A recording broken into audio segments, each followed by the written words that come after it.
sa'yo, Willie, parang lahat na ng yaman, lahat ng ari-arian mo na feature na ng Yes, di ba? Parang sobrang dami mo ng yaman. Ano pang...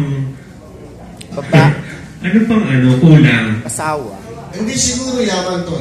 Naging wise lang ako sa buhay.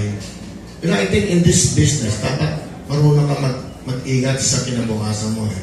Kasi dapat i-manage mo yung sarili mo ng tama. Paano ka makipag-deal, paano ka kumita ng pera. Kasi once na kumikita ko naman, ini-invest ko kagad properties. So, naipon ko ito lahat. Pag dumating yung time na talagang dumating sa iyo yung pagsulok, down ka ulit, may makukuha ka, may maibebenta ka.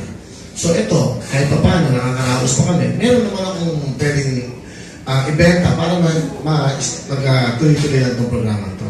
So, lahat na ngayon, dapat alam mo, gagawin mo eh. Kaya parang heydays, nakandahin mong pera, tapos inubos mo lahat. Paano ngayon? Ito na, dumating na yung point na, di ba, magkasakit ka, paano? So, handa ka magbenta ng property para magpatuloy yung show? Marami namang properties na binili eh. Talagang gano'n? Na sa bedroom na, hindi ko na kailangan.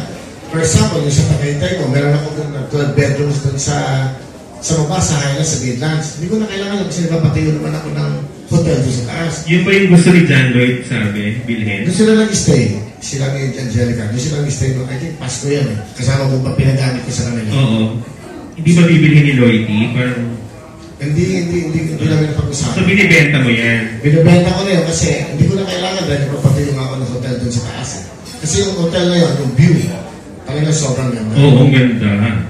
Tapos, last na, kasi parang yun ang tumatak sa akin na quote mo dun sa yung sa unang yes mo na nandun yung mga aeroplano and everything. Sabi mo, yun nga, ang dami mong mga yaman, meron ka ba ng plano, may yate, pero pag nagkasakit ka, hindi naman ka rin na masusugod sa ospital, di ba?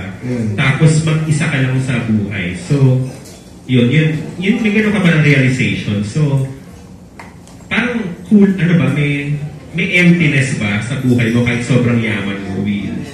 Wala namang wala magiging perfecto sa buhay. Lagi mayroong hindi perfecto, lagi may kulang. Gano'n na. Pero masaya ako dahil I'm so blessed. Mahirap yung wala ka nang nagmamansi, wala ka pang na-invest, wala ka pang pera. Mas mahirap sa buhay. Pero ito, okay lang. Basta sa akin, ang kayamanan ko, gusto ko yung programa.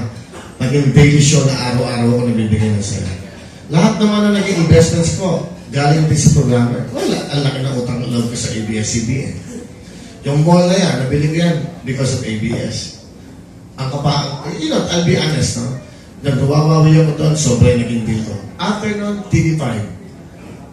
Nag-invest din ako sa TV5. Talagang yung binigyan sa akin ng MVP doon, binigyan din ako ng pagkakataon sa buhay.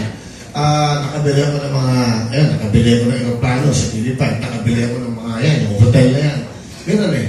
Dito, wala pa ako nabibili kasi lugi pa.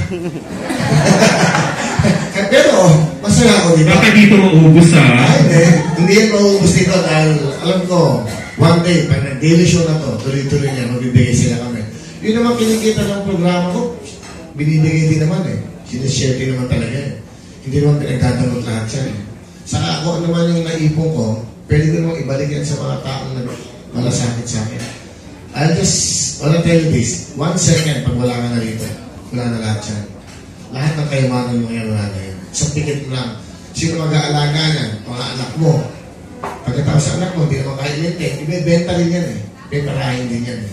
So, yun ang feeling ko dyan. So, ngayon, ngayon akong pwede maituloy yung programa, I'll do that. Gagawin ko yun.